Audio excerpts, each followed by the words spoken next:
¿Listo? Bueno, los saludo nuevamente, que tengan un feliz sábado. Eh, yo no los había saludado, así que bueno, eh, espero que tengan un día muy bendecido. Eh, por ahí algo con lo que me gustaría empezar es por ahí interactuando un poco. Me gustaría igual que a lo largo de todo el tema interactuemos lo más que se pueda, porque me parece que eh, por ahí la información, muchos de nosotros de lo que yo voy a presentar hoy, la información la tenemos, se ha repetido bastante este último tiempo, pero también está bueno que podamos traerlo a nosotros, a nuestra experiencia, y tratar de vincularnos un poco más desde, desde lo emocional también con todo esto que es importante. Em, por ahí una pregunta con la que quiero empezar es, ¿qué es lo que nos genera lo difícil a nosotros? O sea, no a nosotros acá, digo, en general. ¿Qué nos genera lo difícil, lo complejo? Tedio, aburrimiento también. Tedio, aburrimiento, me gusta. ¿Qué otras cosas? A mí estrés. Agobio, estrés, Miedo. miedo. A veces rechazo, depende, a veces lo difícil te gusta y te motiva. No, rechazo, está bueno, eso. No sé si hay alguna otra idea, pero dijeron bastante todo lo que yo había pensado. Me gusta lo que dijo ella, te puede motivar. Bueno, motivación. De las ganas de entender. Ajá. Sí, porque, bueno, fue la única que tiró algo positivo. Eh, pero bueno, ¿alguien quiere tirar alguna otra cosa? Curiosidad. Curiosidad, bueno. Desafío. Sí.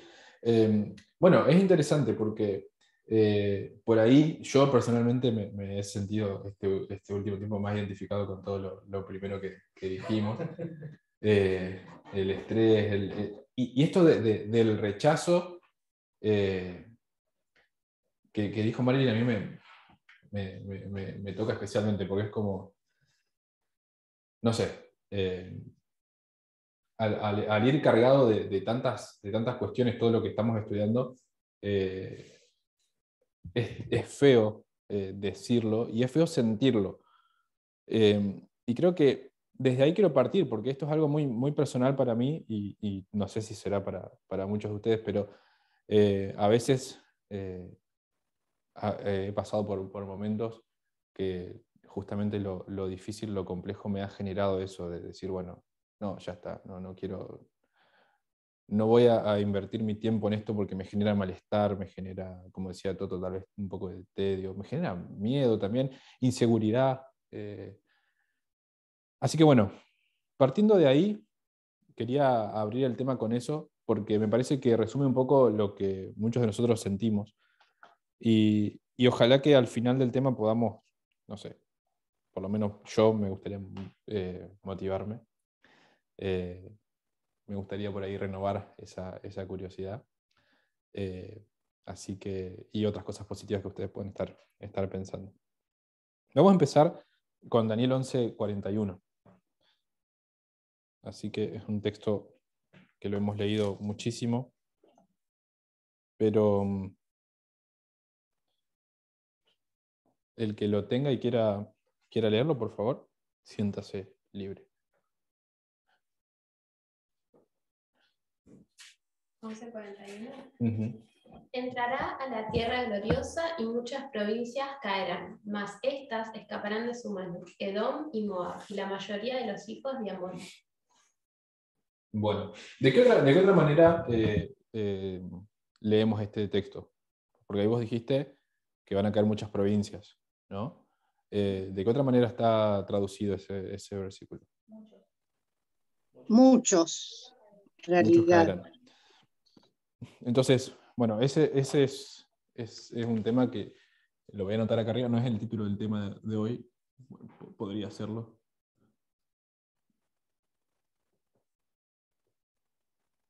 Muchos caerán. Y esta es otra cosa que también nos da un poco de miedo, ¿no? Y ahí quiero ir. cuando abordamos este texto bíblico, y cuando abordamos específicamente esta parte de que muchos caerán, ¿con qué está vinculado proféticamente el muchos caerán?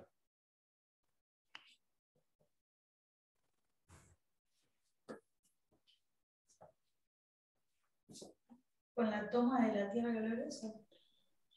No, bueno, eso ya es un poco más, pero cuando hablamos de eventos proféticos, digamos, cuando Yo, hablamos de yo hechos creo, proféticos. Sí, yo creo que con las decisiones que cada uno tome frente a los desafíos que se presentan. bueno, Con y la ley esos dominical. desafíos, ¿sí? Perdón, con la ley dominical está. Exactamente, o sea, creo que esto que decía Graciela de los desafíos que se presentan estamos hablando de el desafío que se presenta. ¿Vos ibas a decir algo? Sí, sí, Ok. pero son muchas decisiones que uno va tomando en el camino, ¿no? No, obviamente, pero a ver, tenemos que tener en cuenta que estamos leyendo Daniel 11, 41, no estamos tratando de analizar tratar de sacar enseñanzas de un versículo, ¿sí? Estamos hablando de Daniel 11, 41. Durante años hemos estudiado Daniel 11, 40 al 45, pero especialmente el 40, y el versículo 41 nos lleva directamente a la ley dominical, ¿sí? Y ese muchos caerán tiene su punto ahí, digamos. Entonces,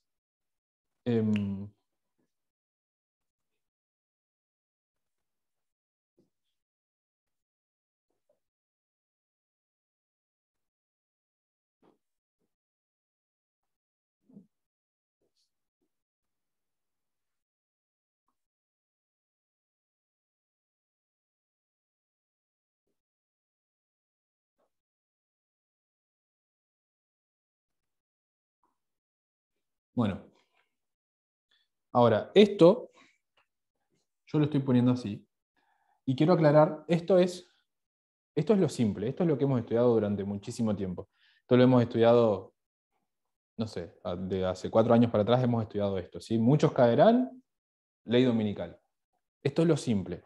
Hasta acá nunca nadie había tenido problema, nosotros no habíamos tenido ningún inconveniente, pero de repente empiezan a entrar en juego otras cuestiones, ¿no? Por ejemplo, Agustina dijo la toma de la tierra gloriosa. Ok, bueno, está bien, la toma de la tierra gloriosa, no sé qué nos imaginábamos en alguna época, pero de repente vemos que es importante entender qué significa la toma de la tierra gloriosa, ¿ok? ¿Y qué es? Y cuando empezamos a indagar en eso, de repente se empieza a complejizar la cuestión. Y también los desafíos, las decisiones que mencionaba Graciela, son cuestiones que empezamos a afrontar y nos damos cuenta que, che, no es tan simple. O sea, yo puedo aprenderme esta línea, puedo aprenderme los hitos y decir ley dominical, acá caen muchos.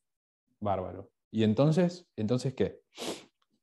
Pero bueno, ese era el primer punto, ¿no? Asociar el muchos caerán de Daniel 11, 41 con este hito, con la prueba de la ley dominical. ¿Ok? Entonces, ahora vamos a la siguiente parte. Muchos caerán, ¿sí? ¿Quiénes son?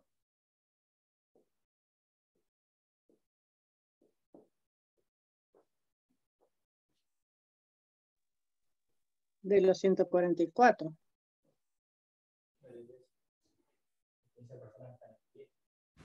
Bueno, esa es una buena pregunta. Es una buena observación. Podemos meternos a... Perdón, Sí, ¿la podrías repetir porque no sé yo? estos muchos que caen, ¿quiénes son? No, pero lo que dijeron recién, que alguien habló. Dijeron... Toto dijo que era gente que estaba en pie. claro, eso fue lo que dijo Gastón. Acá habían dicho la iglesia Y Toto dijo los que y estaban Gastón dijo son los que están en pie. Y eso es algo muy importante, porque para caer hay que estar en pie, ¿no?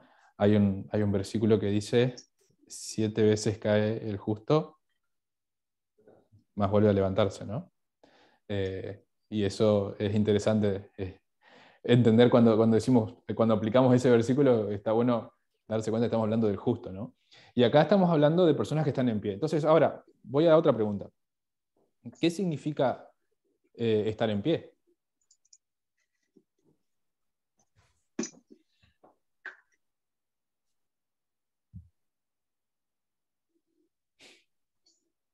En este caso sería Mantenerse viviendo en la rectitud. En la verdad presente. Bueno, Emma dijo ser justo, que estoy de acuerdo, es bastante amplio, porque podría hacer la misma pregunta de vuelta, ¿qué significa estar en pie? ¿Qué significa ser justo?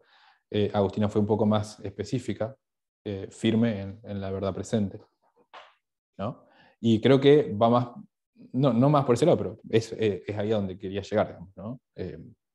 Entonces, hay una verdad presente, hay personas que están firmes en esa verdad presente, o por lo menos, no sé si firmes, pero están, ¿sí?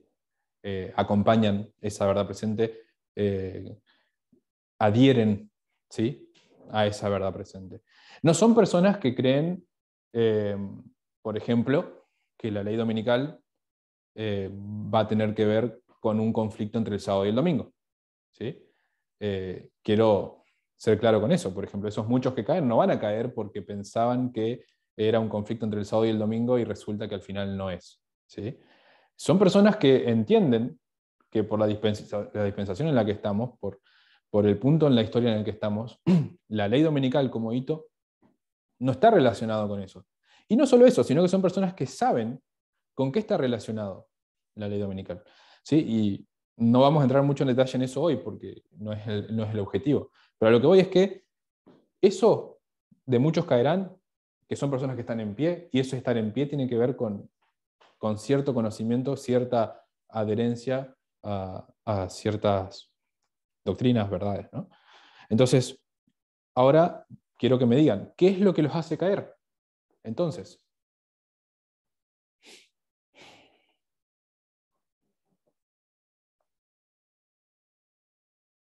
Y yo pienso que si vamos a Apocalipsis que dice que tendrá una marca en su frente o en su mano, tiene que ser que caen, ya sea porque creen, o sea, fueron convencidos del error, o porque ¿cómo se dice? Se sometieron a la presión. O sea, la frente y la mano, ¿no? Ya sea porque son personas que se sometieron a la presión, que en este caso es una ley, supongamos, ¿no? O personas que se apartaron del conocimiento. bien, personas que se apartan del conocimiento, dice Emma, o que se someten ante la presión. ¿Hay alguna otra idea? Yo creo que también es entender el versículo anterior, porque como que siento que estamos sacando conceptos que capaz que al estudiarlos tanto ya sabemos más o menos, pero ¿de qué estamos hablando? O sea, anteriormente. ¿Y? De quienes estamos hablando del rey del sur y el rey del norte, o sea, el 40, está hablando Ajá. de eso, pasan varias cosas ahí, que bien es amplia la historia, Sí. y después se entrará a la tierra gloriosa, y después dice, o sea, que cuando entra a esa tierra gloriosa, que hay que ver quién entra, ahí muchos caen, ¿me explico? Entonces, capaz, no sé si hay que definir algo antes, porque si no estamos medio, no sé si me explico. Claro, repetir. Repetir si querés la idea. Carol dice que esto deberíamos relacionar con el versículo anterior que habla del conflicto entre el rey del norte y el rey del sur, y que el hecho de que muchos caen tiene que ver con que alguien entra a la tierra gloriosa y toma posesión, ¿no? ¿Está bien? Sí. ¿Y entonces?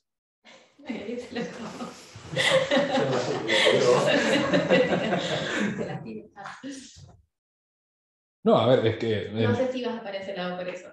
No, por eso no quería entrar tanto en detalle, pero quería saber qué piensan ustedes de qué es lo que hace caer a estos muchos. O sea, hay muchos que caen en un momento, sí, tenés razón, o sea, vos estás identificando en qué momento alguien toma posesión de la tierra gloriosa. Lo que pasa es que no nos vamos a poner ahora a definir qué es tomar posesión de la tierra gloriosa, porque vamos a continuar y además tendría que primero ponerme a repasar. Pero sí, estoy de acuerdo con vos. Pero sí tendríamos que... Iba más por el lado de Emma, digamos. O sea, no necesariamente esa, pero ese tipo de respuesta. O sea, Sí, Pienso que si vos partiste del concepto de que para caer primero tenés que estar en pie, tiene que ser alguien que haya estado en lo correcto. por eso. Y que por eso, entonces, quizás reformulo lo que estaba pensando, Ajá. tendría que ser todos aquellos que reciben su marca en su mano y no en la frente. Pues en la frente son personas que Bueno. a conciencia lo hacen. En cambio, los que reciben la marca en la mano, hablando en forma de lo que dice el Apocalipsis, son personas que quizás no, o estaban del lado de la verdad y se apartaron, o quizás siempre les dio igual y se sometieron a la presión y terminaron cayendo quizás. Eso es lo que no sé. Bien. Yo personalmente creo a ver, entiendo lo que vos decís. Yo creo que el hecho de estar en pie, fíjate que estamos en un contexto, estamos utilizando un modelo de guerra, ¿no? Ese es el modelo que se está utilizando para hablar de los eventos proféticos en Daniel 11. Entonces, ese modelo de guerra creo que deberíamos utilizarlo. O sea, yo creo que si muchos caen estando en pie, en realidad son personas. Por eso yo me traté de alejarme un poquito de ir a la firmeza en la verdad presente, porque está hablando más de personas que están formando parte de un ejército, así lo entiendo yo en ese contexto, ¿no? Entonces, me parece que ese estar en pie pasa más por en dónde están y no tanto por cuán convencidos están de algo. Eso en mi opinión. Por eso, ahí con esto yo quiero ir hacia lo que me parecía el tema central de hoy, que para mí sí pasa por el hecho de entender realmente lo que está pasando, porque el convencimiento tiene que ver con eso, pasa por entender lo que verdaderamente está pasando. Esas son las personas que a la larga no caen.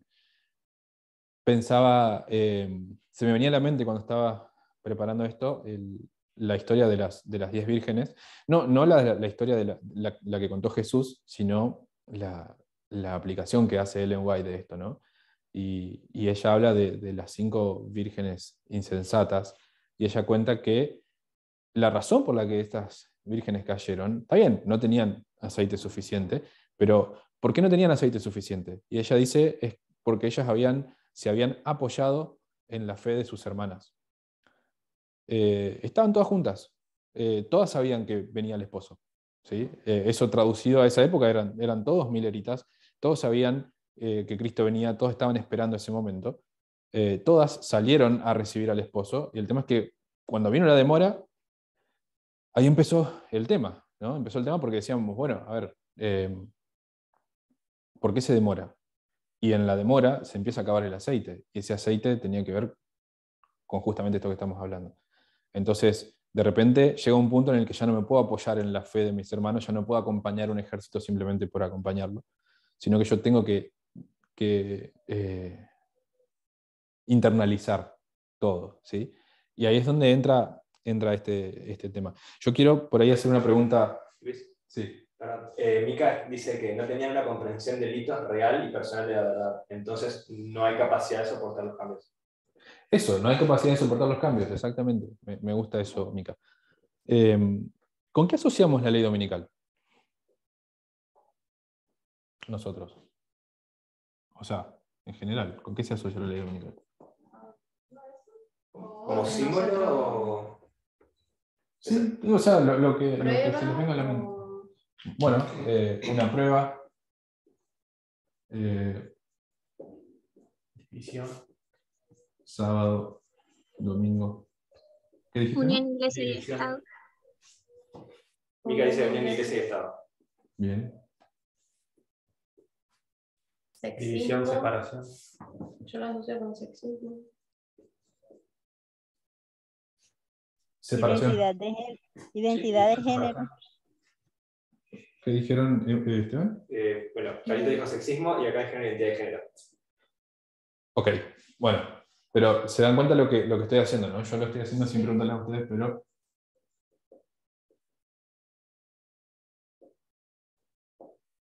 Feminismo radical.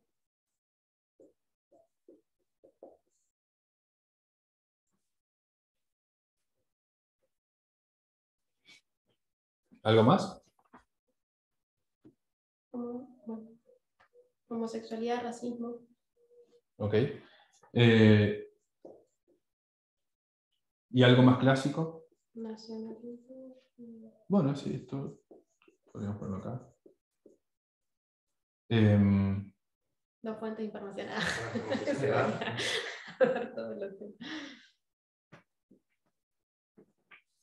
Bueno, ¿cuál es el tema? Todo esto nosotros lo entendemos como siendo correcto, bueno, excepto... ¿Puedo agregar una Sí. palabra? Igualdad. ¿Dónde lo pondría? Un complejo. Ok.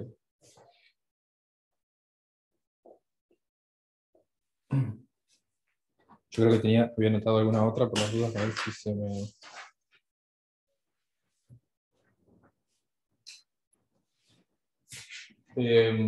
Por ejemplo, el tema de la muerte definitiva del rey del sur.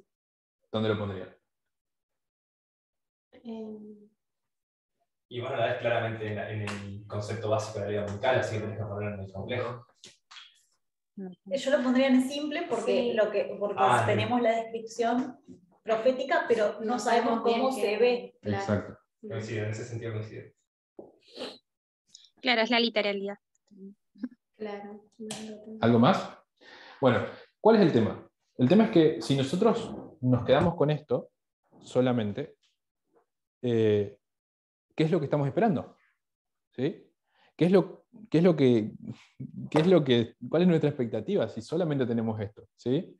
Fíjense que tal vez para un momento en nuestra historia esto era suficiente, porque decíamos, bueno, esperamos una unión de la Iglesia y del Estado, donde va a predominar ese nacionalismo, donde el rey del sur va a dejar de existir, donde va a haber una prueba que va a tener que ver con el sábado y el domingo, y entonces ahí vamos a tener que guardar el sábado, y cuando guardemos el sábado, en ese momento, a pesar de todos los contratiempos, entonces nuestra salvación va a estar asegurada, ¿no? Muy lindo, pero eso no va a pasar. ¿Por qué no va a pasar? Porque así no funciona. Así no funciona el mundo. Esto es una estructura, un modelo simple. Cuando nosotros nos empezamos a interiorizar en lo que está pasando en el mundo, en lo que realmente está movilizando a las masas, lo que realmente está dividiendo a la gente entre un lado y otro lado, y no necesariamente estoy hablando ahora del pueblo de Dios, no, estoy hablando de lo que está dividiendo a la gente, tiene que ver con esto, tiene que ver con estas cuestiones, ¿no? Y el hecho de estudiarlas y asociarlas a nuestra experiencia como pueblo de Dios, es como que ahí se empieza a complejizar. Y ahí es el tema donde nosotros ya nos toca decidir a nosotros, el hecho de decir, bueno, a ver, ¿qué voy a hacer yo? ¿Voy a interiorizarme en esto? ¿Voy a buscar que mi curiosidad por lo complejo, por lo difícil, me lleve ahí? ¿Voy a motivarme a hacerlo? ¿O me voy a simplemente apoyar en la fe de mis hermanos? Y ahí es donde yo decía, les decía al principio, o sea, este tema, primero que nada me lo quiero decir a mí mismo, ¿no? Me lo quiero predicar a mí mismo. ¿Qué pasa cuando nos enfocamos solamente en lo simple? Bueno, alguien decía, ¿no? Para muestra, ¿cómo es? Basta un botón, algo así, sobre, ¿no? Vamos a buscar ese botón, ¿no? Hay muchos, en realidad, ¿no? Pero vamos a uno, que es el tema de la historia del Israel antiguo, ¿no? ¿Qué pasó con Jesús? ¿Qué pasó con la gente que esperaba al Mesías? Se chasquearon, se recontra chasquearon. Eso no era nada que ver a lo que yo esperaba. No era nada que ver. Es como, si vos mirás estas dos columnas, decís, nada que ver. Y ellos tenían el mismo modelo, digamos, o sea, todos compartían el mismo modelo. Había tal vez un par de personas que esperaban realmente lo que tenía que llegar, pero la mayoría no, y todos tenían el mismo modelo. ¿Qué pasó? Ellos tenían lo simple, y a lo complejo no fueron, se quedaron con lo simple. Vamos a Lucas 1.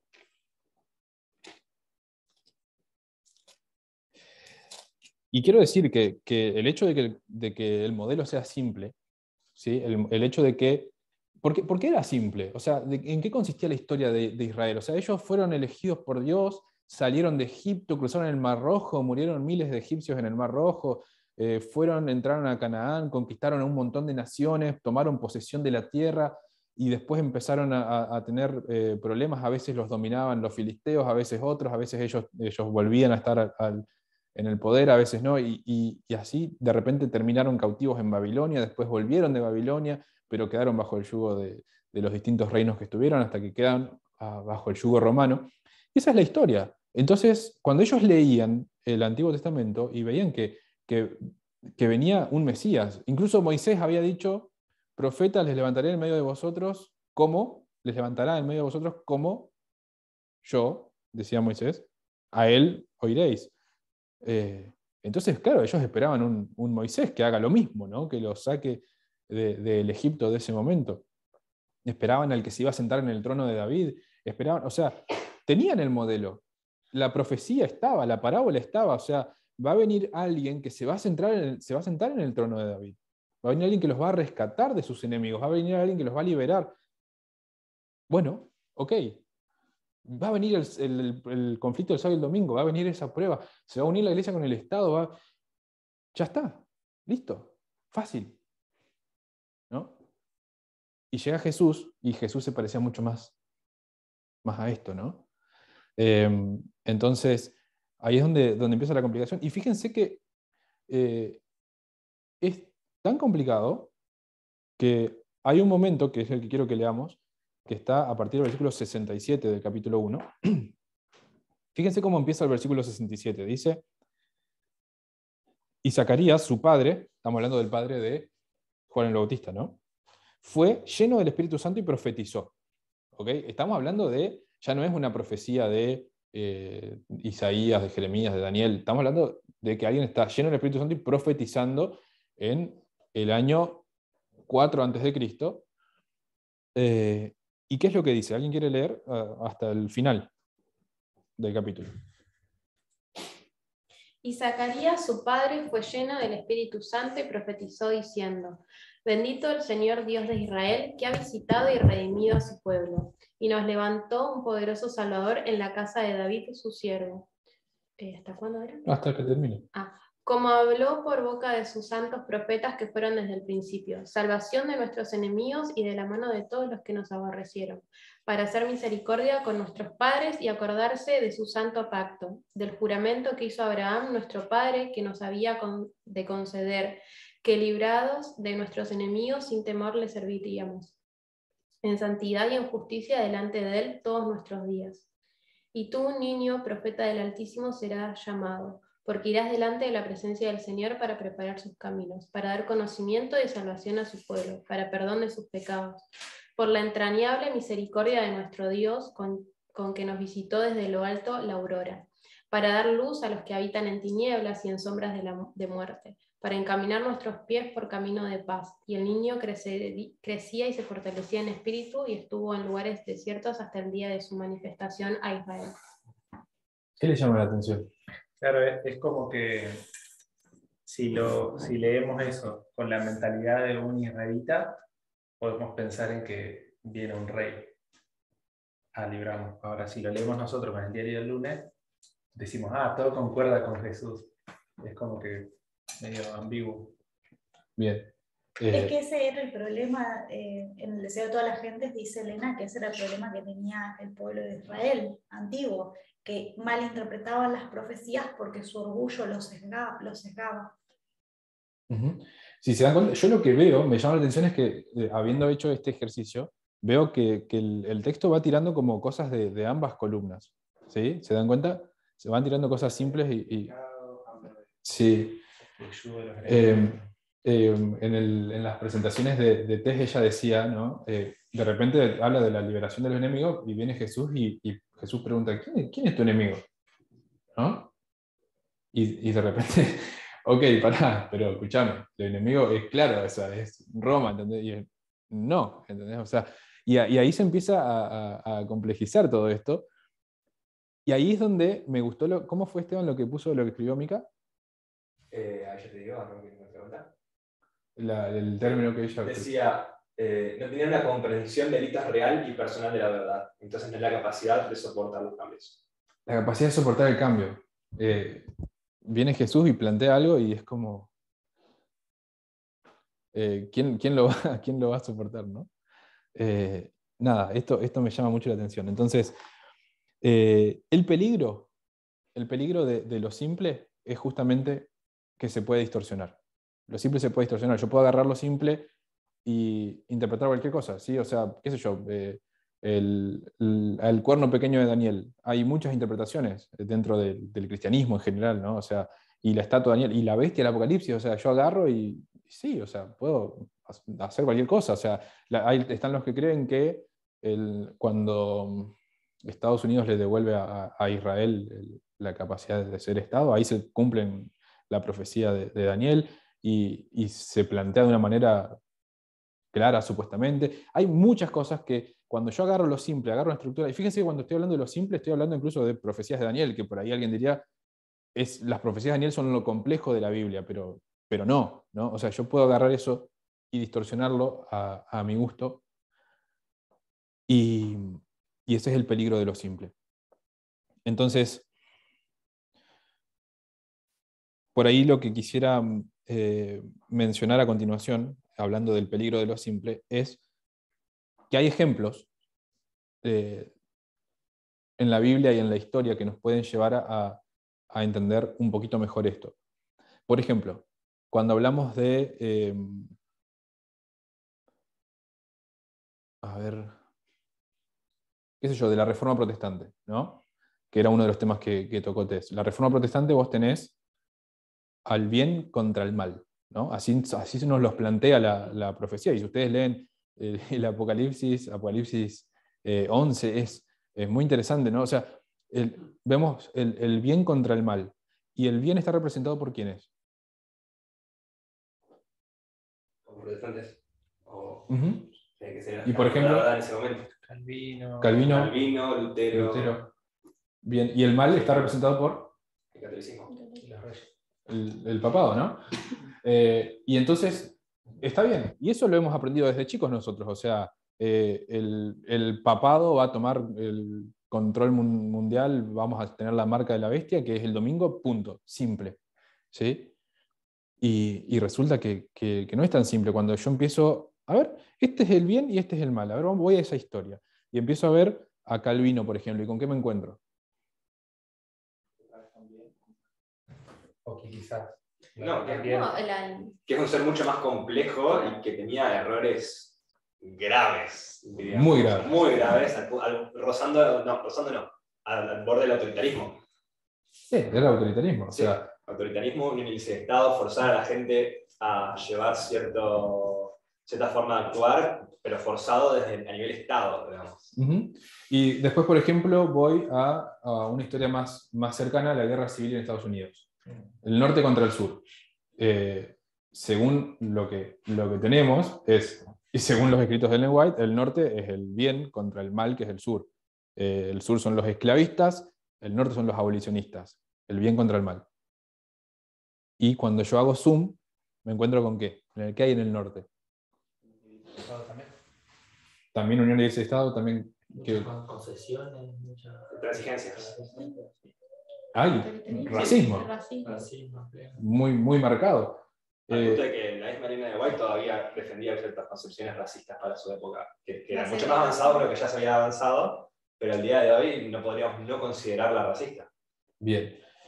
Ahora, la pregunta que por ahí yo me hago entonces es, ok, pero el concepto que nos muestra que un lado es bueno y el otro es malo, no es algo que inventamos nosotros, es una parábola inspirada, digamos. Estamos hablando de un mensaje que se nos dio donde te dice este lado es bueno, este lado es malo. ¿Y cómo yo hago entonces para conciliar lo que veo cuando estudio la historia a lo que estoy recibiendo como un mensaje simple?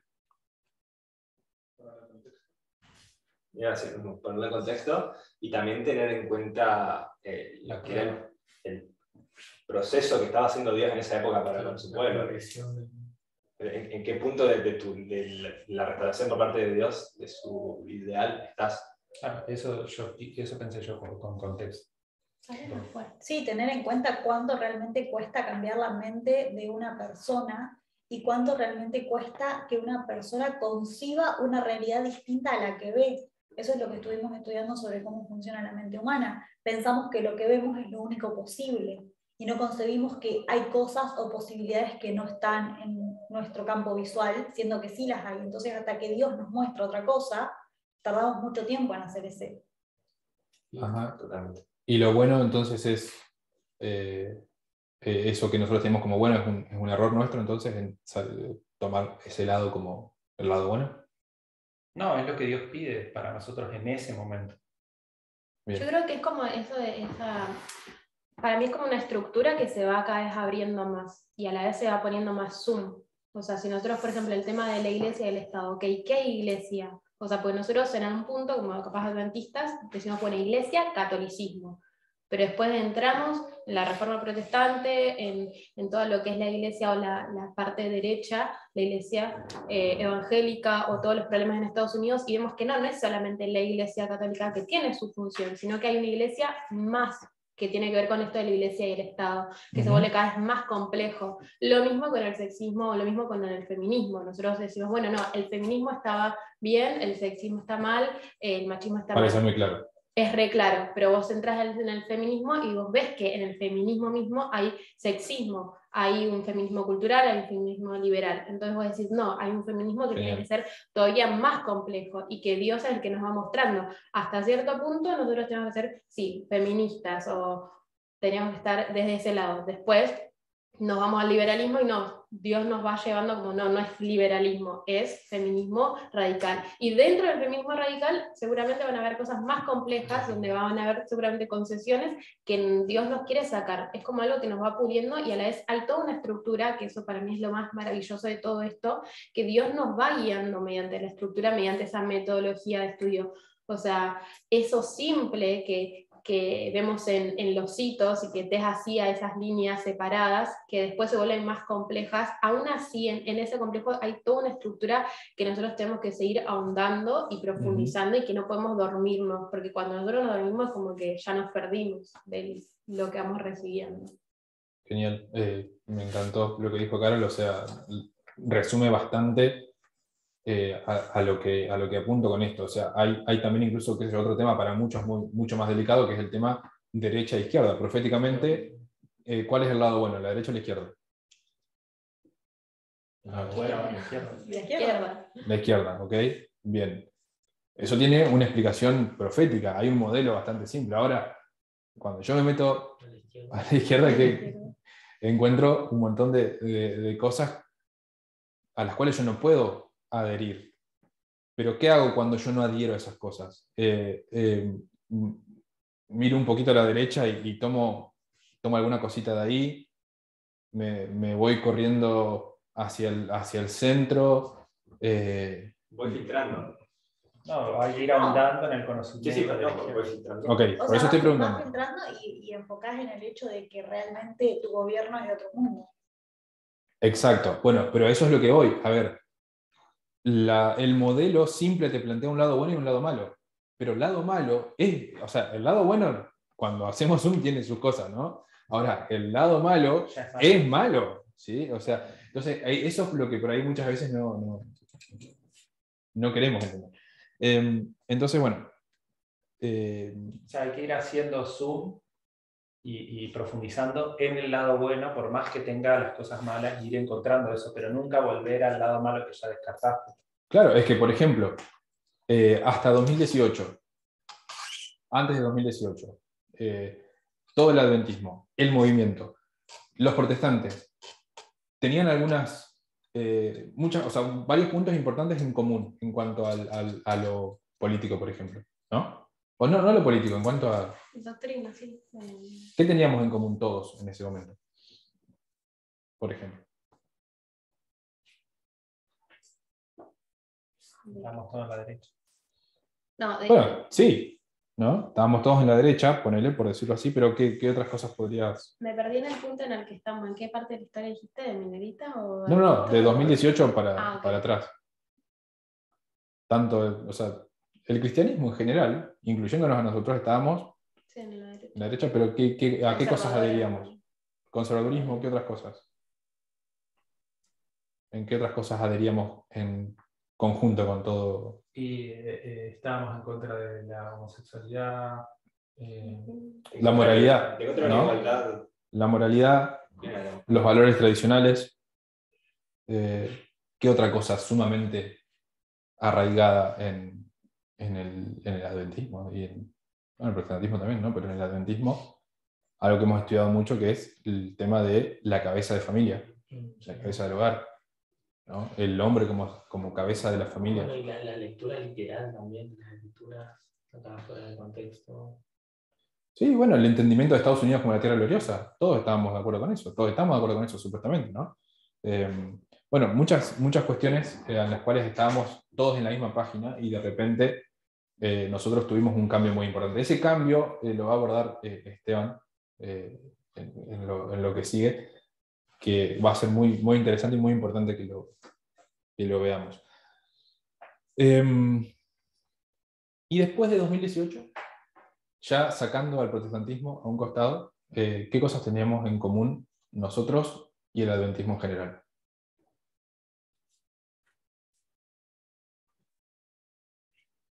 Quizás que la prueba sea la ley dominical. Bien, bueno, eso. Ley dominical. Como Exacto. literal. El muchos caerán, creo que todos también lo entendemos como tal, ¿no? Hay una prueba, muchos van a caer. Ahora el tema es el siguiente, ¿qué perspectiva tiene cada uno? Bueno, ya lo hablamos, ¿no? El adventismo en general está esperando algo parecido a esto. Igual ni siquiera esto, más que nada solo esto. Porque Ya lo sumo en la tercera. Sí, sí, esto está pasando enfrente de Sí. nuestras narices y no. pero porque no entienden lo que es la unión de iglesia Por y eso. Estado. Entonces, ahora nosotros estamos enfocándonos, esto lo estamos tomando como nuestro modelo y estamos yendo a lo complejo, ¿no? El ejemplo que a mí me gustó mucho que usó Tess en sus temas es el tema de las trompetas acuáticas, ¿sí? O sea, las trompetas son 1, 2, 3, 4, bueno, son 7, pero las primeras 4 son relacionadas a la caída de la Roma occidental y las siguientes 3 relacionadas a, supuestamente, la caída de Roma oriental, ¿no? Las siguientes 2. Ahora, esas 4 primeras trompetas, que son así, una tras otra, muy clarito, supuestamente, no es tan clarito porque lo hemos estudiado, ¿no? Pero decir, bueno, viene una, después otra, después otra, después otra, pasa esto, viene el granizo, qué sé yo, viene el fuego, viene esto, viene lo otro. Cae Roma. Genial. A ver, yo voy, estudio eso y digo, bueno, a ver, sí, la trompeta número 1 tiene que ver con esta tribu de los bárbaros, la segunda tiene que ver con esta tribu, la tercera tiene que ver con esta, la cuarta con esta. Pero cuando voy a la historia veo que las tribus hicieron así. Sí, y había 1.000.000 de tribus y había un montón de ataques a Roma por todos lados, pero ¿por qué solo hablamos de estas? ¿Por qué solo...? ¿Sí? Bueno, sí. Cuando vamos a Daniel 8.8, por ejemplo, que es otro de los textos que usó. Daniel 8.8 es como, es sumamente... El macho cabrío. Sí, ¿no? Dice, específicamente no quiero inventar, y el macho cabrío se engrandeció sobremanera, pero estando en su mayor fuerza, aquel gran cuerno fue quebrado y en su lugar salieron otros 4 cuernos. ¿Sí? Entonces, re fácil. ¿Sí? Ese gran cuerno, Alejandro Magno, de repente se quiebra y el reino queda dividido a sus 4 generales. Eran 4 entonces. Cuando yo voy a la historia veo que sí, muere Alejandro Magno y eran 36 generales. Eran 36 y empiezan una serie de batallas entre sí, todos queriendo tomar el poder, hasta que quedan 5. Y encima, creo que el más grande de los generales ni siquiera figura. Claro, o sea, el que te tira la profecía, de esos 5 que quedan, que fueron los más notorios, había 4 y 1. Estos 4 se unieron para poder vencer a este porque era muy poderoso. Este, que era muy poderoso, ni siquiera aparece acá. ¿Sí? Solo aparecen estos 4. ¿Por qué? Porque una vez que lo destruyeron a este, quedaron 4 y bueno, ahí sí se empezaron a enfrentar entre ellos. Pero ¿cuánto tiempo duró este enfrentamiento entre ellos? Años, pocos años. 4 años. 3 años y medio. 3 años y medio y ya no fueron más 4. ¿Y el tiempo previo entre la muerte de Alejandro Magno y esto cuánto fue? Como 30 años. Como 30 años. ¿Y esos 30 años dónde están en la profecía? ¿Por qué solamente se enfoca en esos 3 años? ¿Sí? ¿Se entiende? O sea, hay un modelo. Dios nos está mostrando un modelo de las cosas. Ahora, yo cuando voy y busco la historia de las trompetas, por ejemplo, que está diciendo, veo que es recontra complejo. No es tan sencillo como decir, este es esto. Bárbaro. Bueno, lo mismo sucede con esto. ¿Sí? Hay un hito, hay una ley dominical. Ahora, ¿quiero yo realmente tomarme el trabajo de meterme a entender qué representa? Porque cuando eso requiere un cambio de mí, cuando requiere un cambio de comportamiento, un cambio de pensamiento, ahí es cuando viene el rechazo, ¿no? El rechazo hacia lo difícil. Porque lo simple es mucho más fácil de aceptar y de distorsionar. ¿Alguien me dice la hora? 11:07. Bueno, voy a tratar de cerrar. Me queda un poco bastante, pero... bueno, voy a ir directamente a esto. Entonces, muchos caen en la ley dominical, es la prueba, ¿ok? Muchos caen. ¿Cuándo es realmente? Si yo lo quisiera colocar más específicamente. ¿Cuándo y qué es lo que los hace caer? Yo ya hice esa pregunta hoy. ¿Qué dirían ustedes? El ingreso del Rey del Norte a la Tierra Gloriosa. ¿Desde ahí? ¿A eso te referís? No, ya eso ya lo hablamos, eso ya lo dijimos, eso está claro en el texto, eso es lo simple. Vamos yendo un poquito más a lo complejo.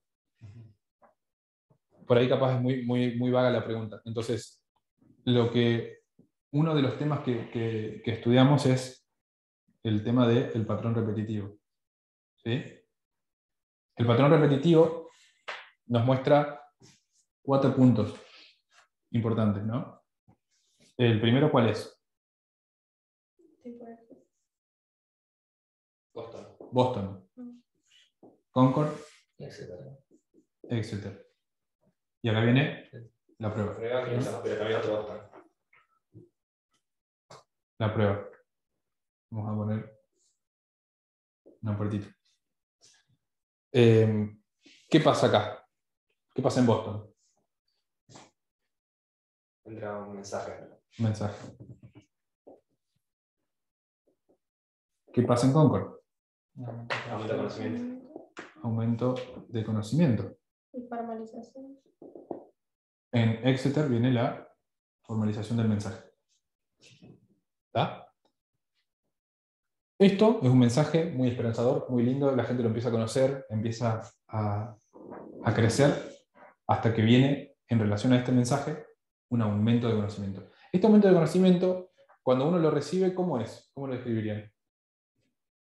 Usted lo mencionaba como algo, no sé si la palabra usaba para ingenuo, como algo fácil de aceptar.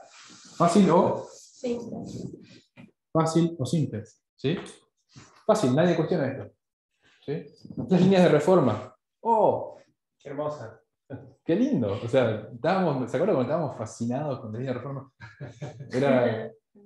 y lo hablábamos con un montón de gente de nuestro entorno y a nadie le parecía nada descabellado. Era como, ¡oh, qué copado! A ver, mostrame otra, ¿entendés? Sí, hacíamos línea de Noé, línea de Moisés, línea de Jesús, línea de los mileritas, hasta iba todo bien. Cuando tocábamos la nuestra, Bueno, fácil. Pero llega la formalización. Esas líneas de reforma se transforman en Daniel 11, 40, 45. ¿Y qué pasa? Esto fácil se vuelve difícil. Se vuelve complejo. Y acá sí se requiere un cambio de conducta, un cambio de comportamiento. Este es el patrón repetitivo. ¿Sí? Yo acá iba a hacer la línea nuestra, pero la voy a dejar por cuestión de tiempo, aunque me parece importante, pero vamos a hacer esta solamente. 1989, 911. Y acá vamos a tener este patrón repetitivo. Entonces acá tenemos un mensaje. ¿Sí? Acá tenemos un aumento de conocimiento. ¿Cuál es este aumento de conocimiento? ¿Qué año pondrían acá? 2019. ¿Y cuál es el aumento de conocimiento? 2021. La formalización. No, esta es la formalización. Pero acá, ¿qué pondrían? ¿Cuál es el aumento de conocimiento? Rafael. No, con respecto a la ley dominical. Dice, ¿tú lo ves? En el 2019. igualdad sería. O sexismo, se lo quiere decir, o feminismo. O sea, todo depende de cualquier sea el punto que quieres centrarte. Pero La ley parece que dominical. para la ley dominical. Feminismo radical. Sí, es lo que está Feminismo diciendo. radical. Para ahí está dando 2021 igual. Esa formalización. ¿Y el 2019? ¿Igualdad? Igualdad. ¿O sexismo? Bueno, está bien. Si vas por el lado del feminismo, puede decir que en 2019 sería feminismo. Exacto. Bueno. Y después cuando llegas a 2021, es como que ingresas más a fondo y decís, este feminismo. Es el mismo radical. Bien. Entonces, esto no requería prácticamente nada de nosotros. Como vos decías, o sea, feminismo bueno, machismo malo. O sea, creo que pocas personas discutirían eso. Por ahí algunos dirían, yo no soy machista, como decíamos nosotros, ¿no? Y por ahí entendimos mejor qué significaba feminismo, ¿no? Porque antes teníamos por ahí la... Claro. Está bien, pero de cualquier manera no fue algo probatorio, algo que no. Ahora, esto de repente sí. Y de repente te marca decir, bueno, sos recontra machista, no sos machista, sos recontra machista, ¿entendés? Fíjate, ¿entendés? Y bueno, cambia la conducta. Entonces, esto es importante porque esta prueba, ¿no? Basado en el patrón repetitivo, llega un mensaje, un aumento de conocimiento, una formalización, y viene la prueba. Esta sería la prueba, la gran prueba, no para nosotros, para el mundo. ¿Y qué es lo que prueba esto? ¿La prueba en qué está basada? Está basado en lo que anteriormente se vino. Lo de la formalización. En la formalización. ¿Sí? Entonces, esto es la prueba. Este periodo de tiempo. ¿Ok? Entonces, ahí es donde va dirigido un poco el tema de que veamos un poco más lo complejo. Porque si tenemos que ser más específicos, así como en algún momento se decía, bueno, la gran prueba del mundo es la ley dominical, el domingo, bueno, si tenemos que ser así de específicos, la prueba tiene que ver con esto. ¿Sí? Tiene que ver con esto. Obviamente que, como decía Carol, vamos a seguir avanzando y vamos a seguir encontrando más cosas para profundizar, más complejidades que entender. Pero esto tiene que ver, con esto tiene que ver la prueba. ¿Sí? Si alguien tiene algún comentario o alguna pregunta, yo mientras voy viendo si hay alguna otra cosa que pueda agregar antes de cerrar.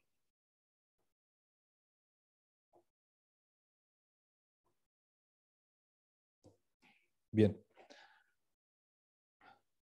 Lo último que voy a decir entonces es, si yo quiero entender esto, si yo quiero estar seguro de esto, porque, a ver, lo estoy diciendo yo, sí, lo vimos en los estudios, bárbaro. Ahora, si yo realmente quiero estar afirmado en esta verdad, si yo realmente quiero ser los que no son parte de este grupo, ¿sí? Porque lo que va a definir que muchos caigan va a ser esto. Entonces yo necesito realmente abocarme a esto. Y para poder entender esto, ¿cómo pasamos de esto a esto? ¿Cuál fue la herramienta para pasar de acá a acá?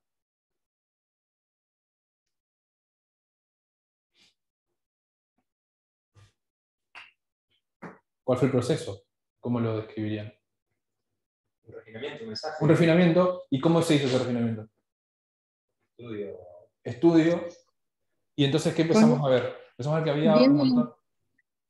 Viendo las dos fuentes de información. Sí, dos corrientes de información. Ahora, hay distintas fuentes, ¿no? Yo agarro y voy y encuentro un montón de fuentes. ¿Y qué pasa con las fuentes? ¿Cuál es el problema? Que algunas tienen un montón de información que es correcta y algunas tienen muy poquita información que es correcta o nada. Y entonces ahí es donde yo tengo que empezar a aplicar qué cosa. El modelo. ¿Sí? Entonces, el resumen es, lo simple, el modelo es lo que a nosotros nos sostiene y nos mantiene. ¿Por qué pasa si no tendríamos nada de esto? Nada de esto, no existiría. Y tendríamos solo esto. No, tendríamos una guía, un camino. Nada, completamente perdidos, a la deriva totalmente estaríamos, ¿sí? Entonces, esto es lo que nos sostiene encaminados. Ahora, si yo me quedo solo con esto, muy fácilmente lo puedo distorsionar y hacer lo que yo quiero con eso. Entonces, yo necesito sí o sí las dos cosas. Pero a mí la estructura, las parábolas, las líneas, a nosotros nos guían para poder agarrar y decir, bueno, de esta fuente yo voy a sacar el 20%, de esta otra fuente yo voy a sacar el 50%, esta otra fuente está muy buena, tiene el 90% de información que es adecuada. Y hay un término que me gustó mucho, que es el término de lectura lateral que usó Tess. Me encantó porque es algo que ella dice que tenemos que aplicar a todo lo que estudiamos. Yo no puedo agarrar elijo el número 3, y bueno, y de acá voy a hacer una tesis, ¿no? Y voy a sacar toda la información que hizo. No, no se puede, yo tengo que practicar la lectura lateral. Y la lectura lateral, ¿alguien se acuerda lo que ella dijo que es? Es el acto de verificar lo que leemos mientras lo leemos. Y nada, eso me pareció como algo interesante para dejarlo como algo práctico para nosotros, más allá de la reflexión de dónde deberíamos estar parados, de qué deberíamos estar haciendo. Es importantísimo eso, verificar lo que leemos mientras lo leemos, ¿sí? Pues si yo leo algo y después de ahí empiezo a reflexionar y a sacar conclusiones, voy a terminar en cualquier lado. Ahora, si yo agarro, leo y voy verificando, voy mirando hacia los costados, voy buscando otras fuentes, voy tamizando esas fuentes, es mucho más probable que yo llegue a un entendimiento más correcto e integral de lo que se supone que tenemos que entender. Así que, bueno, hasta ahí llego. No sé si alguien tiene alguna pregunta o algún comentario más para cerrar. Hola Luis, Hola.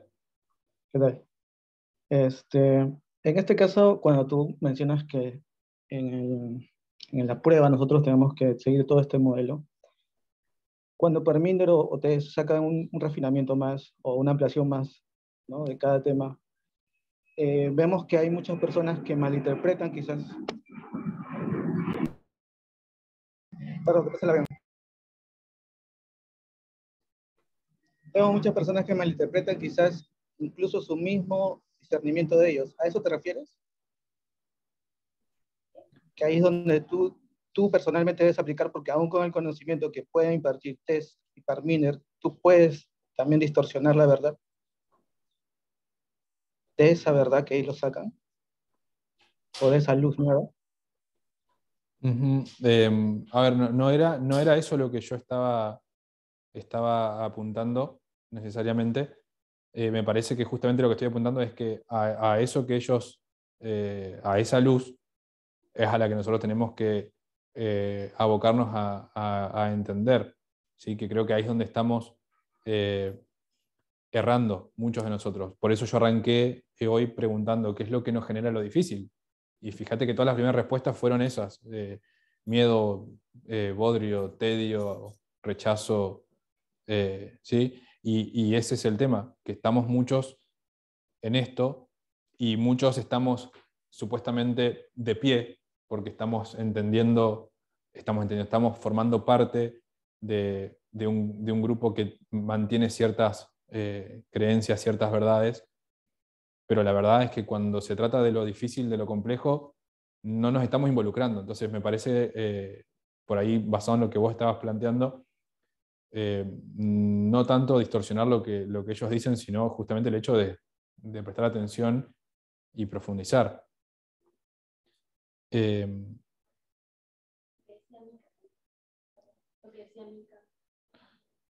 la capacidad de poder cambiar. No sé, tal vez no entendí bien tu pregunta.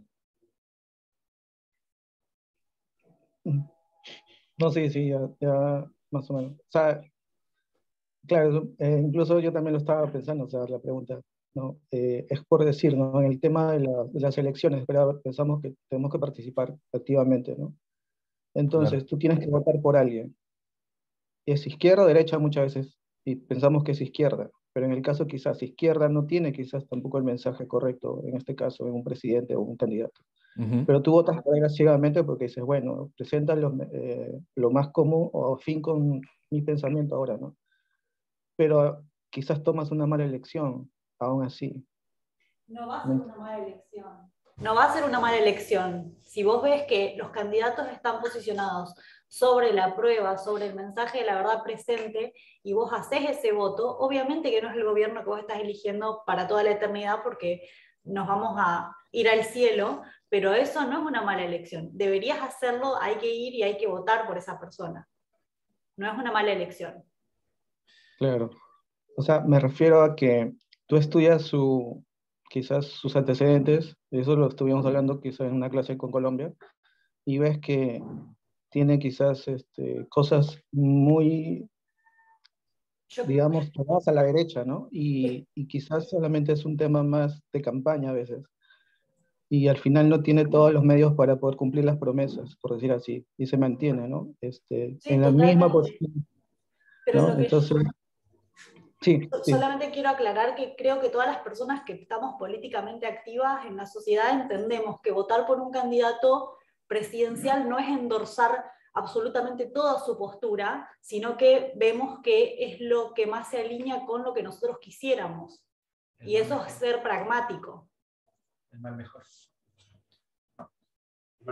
Sí, a ver, por eso es importante, ahí es donde, por eso yo decía, capaz ahí ya más yendo a lo que vos capaz entendiendo mejor lo que me preguntabas, que yo decía, tenemos que saber aplicarlo, saber no salirnos del modelo a la hora de entender lo que pasa. No debería haber discusión. En uno de los últimos temas que presentó Perminder, él dijo, o sea, me están preguntando por el tema en Brasil, y me plantean todas las cuestiones de Lula, por ejemplo, y él dice, el antecedente de corrupción y de cosas terribles es recontra amplio, pero él dice, ni siquiera sé por qué me están haciendo esta pregunta. Y ahí me llamó la atención la respuesta de él, que dice, o sea, ni siquiera sé por qué me preguntan, o sea, ya deberían saberlo, ¿no? Y ese no es el tema. Entonces, si yo me quedo... si yo me distorsiono el modelo, voy a estar complicado. Y si no profundizo, también voy a estar complicado. Entonces, nada, el llamado de hoy en cierto sentido era eso, ¿sí? O sea, si no quiero estar en este grupo, yo no me queda otra. Yo tengo que empezar a entender lo complejo, ¿sí? Porque la historia es mucho más compleja que el modelo que nos guía a través de esa historia. Bueno. Gracias.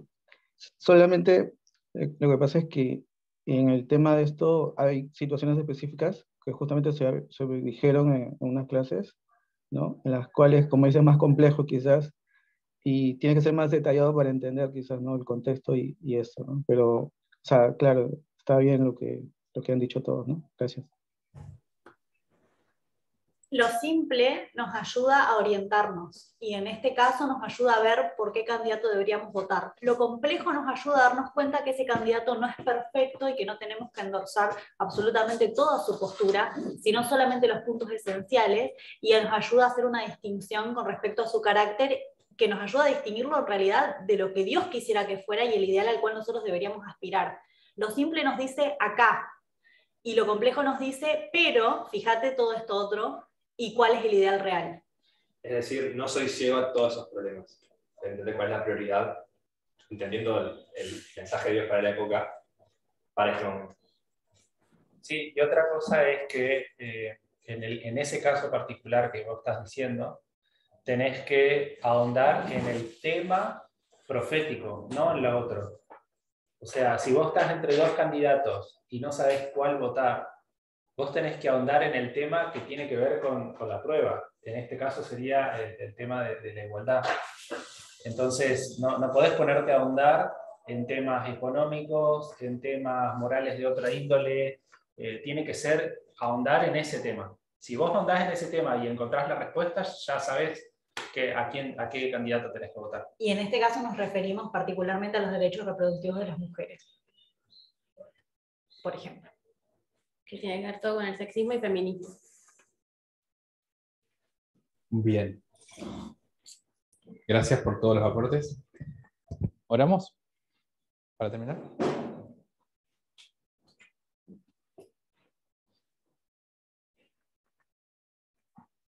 Querido Padre que estás en los cielos, Señor, ante todo te agradezco por esta oportunidad de estar estudiando estos temas y compartiéndolos.